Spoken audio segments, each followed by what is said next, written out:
Okay, I just need a moment.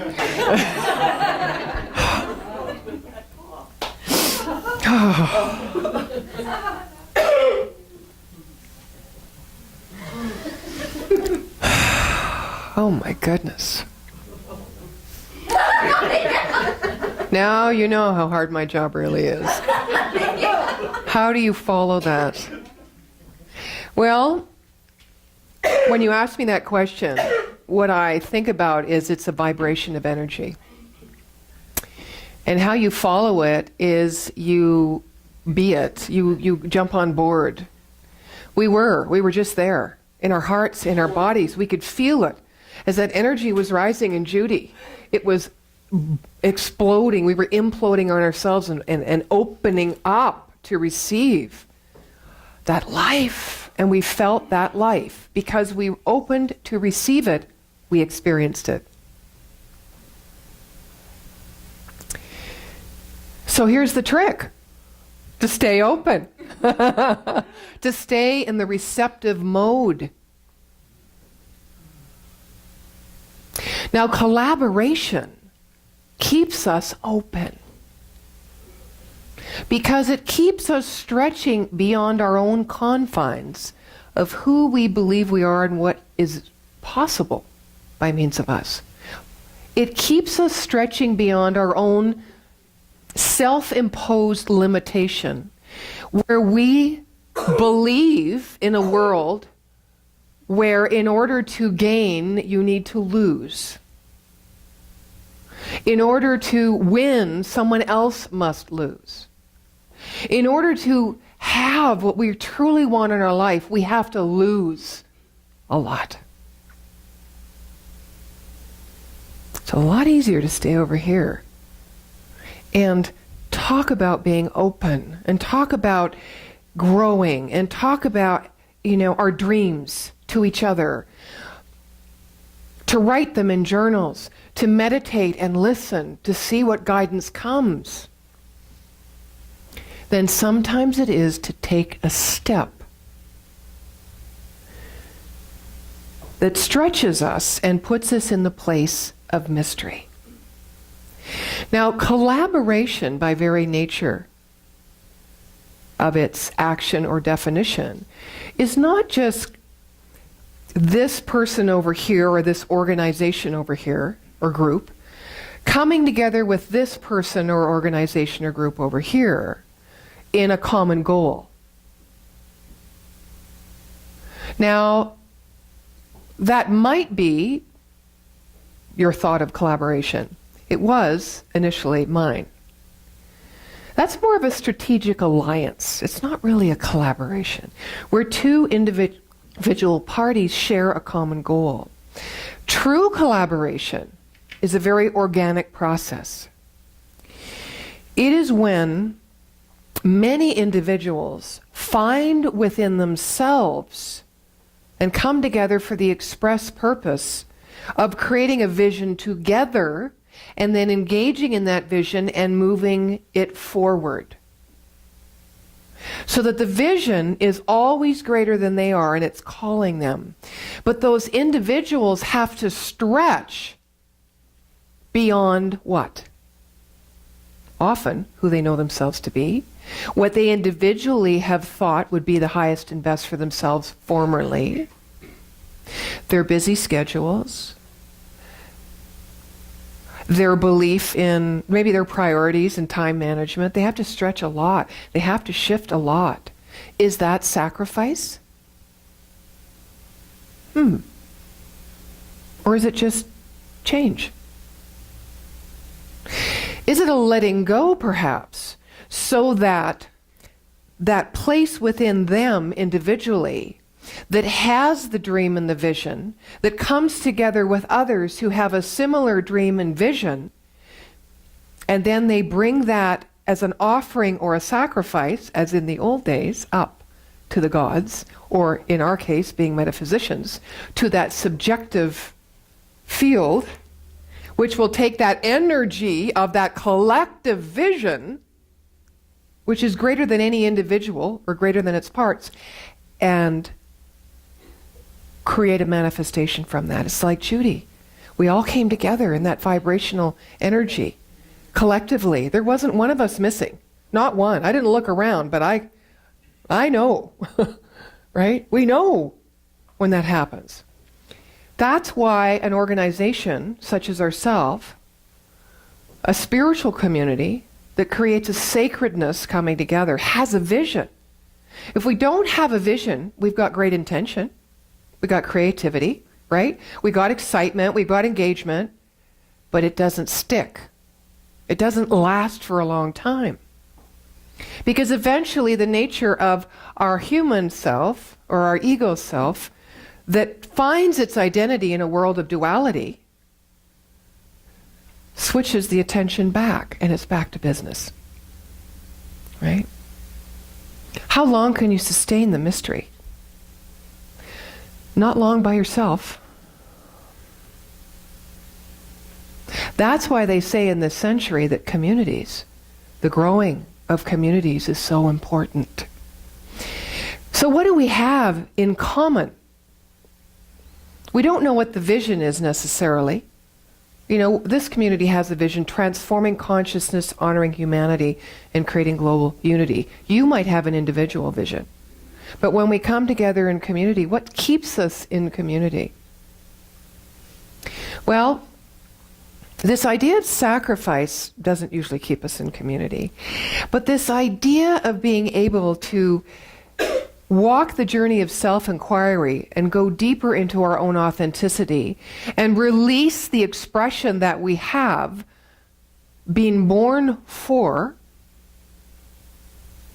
is a very, very compelling notion and deep desire or divine urge within us. Dr. Ernest Holmes, who created the science of mind, talked about it.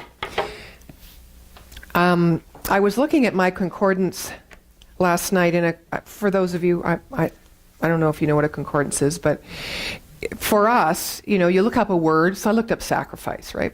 And I'm going, well, what does Holmes have to say about sacrifice? You know, and you can look at oneness or consciousness or love or intelligence, and there's pages. So the word's over here, and then they give you like 4 or 5 words of the sentence, right? And then they give you the page number. 1 entry for sacrifice. Because in this teaching, we don't talk about sacrifice or salvation or sin in the way that fundamental religion speaks of it. We don't believe that we need to lose anything in order to be all that we're here to be. Because as we express and expand beyond what has gone before in our own experience of ourself, we can only increase and gain. There really isn't any loss. In our mind we go, okay, well I'm kind of over here. I was over here. There's a lot of security over here. I'm over here in the question, actually not even looking for an answer for one of the few moments in my life. And I see this huge chasm. I know I can't go back. I got to go forward. But to what? To what? This is what Holmes says. One should analyze himself saying, do I look at myself from a standpoint of restriction? Do I see life limited to the eternal round of getting up in the morning, eating, going to work, coming home, going to bed, sleeping, getting up again, and so on? Break the bonds of apparent necessity and see life as one continuous expression of the infinite self. And as this conception gradually dawns upon the inner thought, something will happen in the outer conditions to relieve the greater demands of necessity. Free yourself forever from the thought that God may be pleased by a life of sacrifice, that the world is any better off because of your misery, or that righteousness is more perfectly expressed through poverty than abundance. Know that the greater abundance of every good thing which you are bringing out in your life, the more perfectly you are satisfying the divine urge within you. Anything you can dream of is not too great for you to undertake. if it hurts no man and brings happiness and good into your life. If one were doing the work he should be doing, he would never become tired, because the energy which holds the universe in place is tireless. Now, Christmas is a time where we not only spread joy and come together in family, but often where we feel quite tired and spent. Running here, running there, having to do this, all the shoulds, all the family, all this kind of energy, right? That's very frenetic, not like what we just felt with Judy, right? Not unifying, but diversifying. Right? We feel split off, we feel separate. And then, of course, there's all the inner workings of the mind of our own past experience we bring forward. Because Christmas is a time where we're supposed to be together, where we're supposed to belong and come together in harmony and peace on earth. And of course, every time we look toward one thing, we are very aware of everything else that does not line up with that one thing. I think that's sometimes why we don't always make a decision to be one with someone else. Why instead of moving toward love in a time of season, or a time and a season which is meant to be very loving, often we recoil and kind of hibernate. Does that ever happen to you? I just kind of want to be on my own. There's too much going on out here. It's like people leave for Stampede in Calgary. It's like, gone. You know, Christmas vacations. If I could go to Aruba, when would I go? Christmas time. Something happens. And yet, why is it we see that part? Do we see the other part? I think we do too.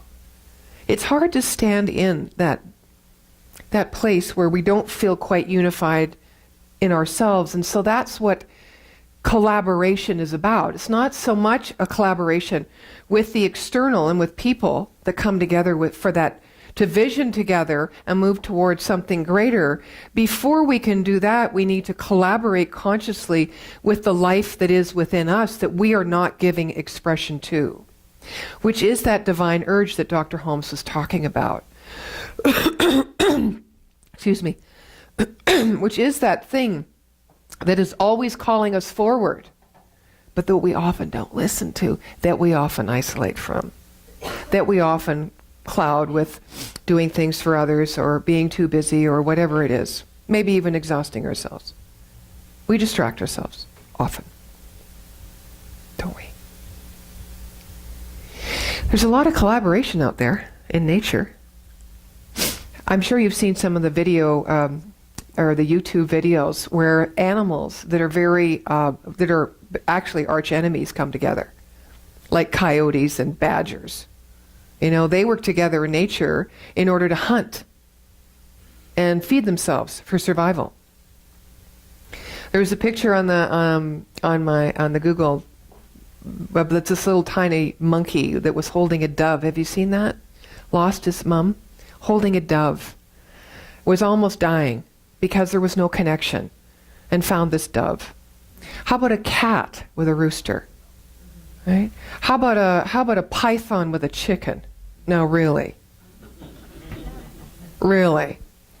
There's something instinctual in nature, whether it's animal or the higher level of nature, which is humanity, that finds a common unity out of necessity for survival. Survival. What would survival be? Hunt and kill, feed, food, or sense of belonging and love. Now we have that same instinct, don't we? We have that same instinct. But often when we are bereft spiritually, we can't even activate that instinct. Does that make sense? When we're spiritually bereft, when we haven't had enough water, symbol for spirit, in life to drink,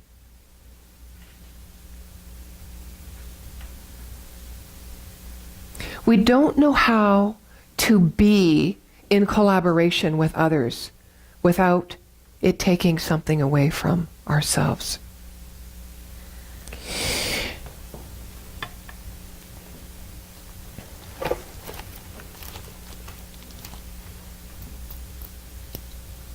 Collaboration is hard work. We don't often like to come together unless there's some real payback. Often we're motivated by doing things because of what we can get. I think if there's any sacrifice, it's about giving up the notions that we have about lack and not being enough. I think that's something that I personally am going to look at in this season. Because oftentimes I give to get the feeling that I am enough and I have enough. Even when I feel like isolating or pulling away, I give. Because I know it's an antidote. I was going to say anecdote. An antidote, right? To feeling isolated, because I can connect then. But it goes away, doesn't it? It comes and it goes, and it comes and it goes. I don't know how many people on this spiritual path that I have heard say, why doesn't it stay? Why doesn't this great feeling stay? You know, I'm up on the mountain, and then before I know it, I'm down in the valley. And usually what follows is, this sucks. That usually follows, right? Or I hate this. I need to learn how to stay on the mountain. The view is completely different from the valley. That's why you go there.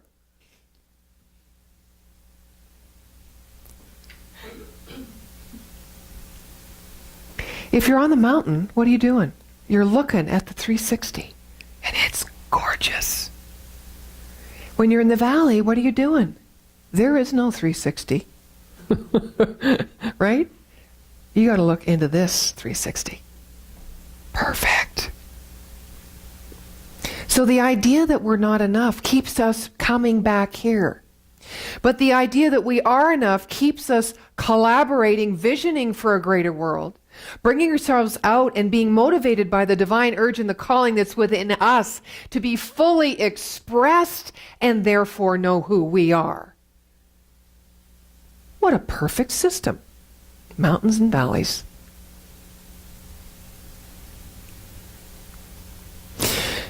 I do a lot of work in my own mind, with my own pen, with my computer, around discerning what it is I could offer the business or corporate community through teaching spiritual principle. And I keep going to this idea of leadership, leadership, leadership. And there's a lot of sacrifice in the old way of looking at that word in leadership. The first thing you have to sacrifice is control. You have to become humble. You have to be there for one purpose and one purpose only. To live by example, and from that, others will be affected by that energy and start to vibrate at that level of that presence, of that beingness, of their own beingness, because there is only one. That's an interdependent universe collaborating with itself. That's nature doing what nature does. Connecting, creating. And leaders are born from other leaders stepping back and knowing the truth and creating the environment of communication and safety and expression and joy and love. Humility, not sacrifice. May we be humble to know our rightful inheritance, rather than work so hard and effort so hard and struggle to prove to a world out there that really doesn't care how great thou art. This is ours to do. We need to be humble within ourselves. Connect with that divine urge, that divine wisdom, the nature that is true to ourselves. There is no sacrifice there, save what we always thought we should be. Save the breaking down of all the wounds, because we collaborate in the truth. As we collaborate with the truth of who we are, everything heals. Everything heals. And we fall to our knees. We fall to our knees. And at that moment, we are on the mountaintop. We're not in the valley. It's only our thought about it that gets us confused. The wholeness and the truth of all life is here now within each one of us, working perfectly. How do we know that? By being that which we think is missing in our experience of ourself or of life.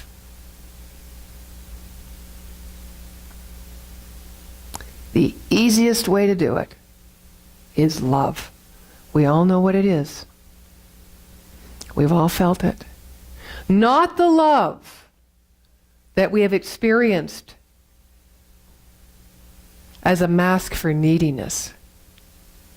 Not the love we have experienced as the mask for rescuing or caretaking.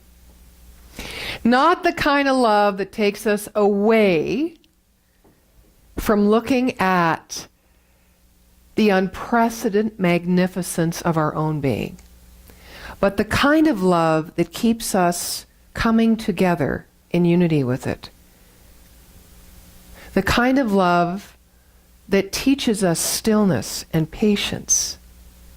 The kind of love where we can give up this idea of dancing as fast as we can, dancing like no one's watching. I have a new one, teching as fast as I can. To keep up with what? What are we keeping up with? Breathe. You just need to keep searching that idea or that ideal of love, which is a collaborative, cohesive, interdependent system that is inherent in every cell of our body, that keeps us all together, and it keeps us all following the call. The law of sacrifice, I'm kind of wiping that out. You know, the law of sacrifice says you give up something of great value for something of greater value. So I ask you, as we bring this part of our time together to a close, what is of great value in your life right now?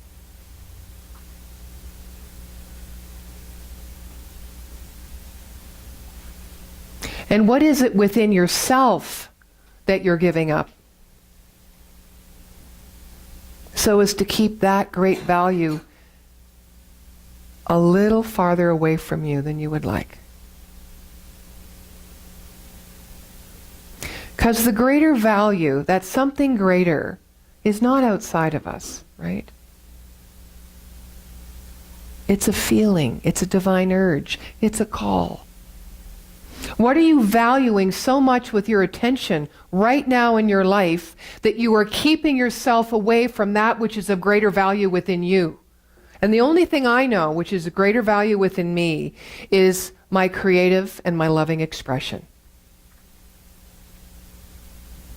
So consciously collaborate. Beyond that natural collaboration that's always happening, that keeps you buoyant and hopeful and getting up and starting out to do another day. Consciously collaborate with the magnificence of who you are, with that life that is everlasting, with that supply that lives within you that is tireless and enough because it is all things.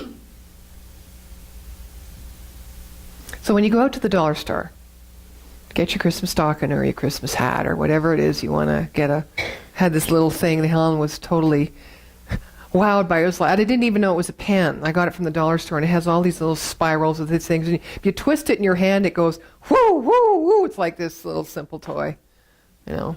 I don't know where I was going with that. Now I'm totally lost. I'm looking at everyone, they're going, what is she talking about now, right? And I went, oop, Okay. Oh, yeah. When you go to get those things from the dollar store, make sure that you give yourself the very first gift of Christmas. Give yourself back to yourself. Yeah. And then you can come and join me in Bragg Creek as we sing Christmas carols on the weekend. Because that's all you'll want to do, is rejoice and be of song and be glad and give thanks. And so it is. Judy.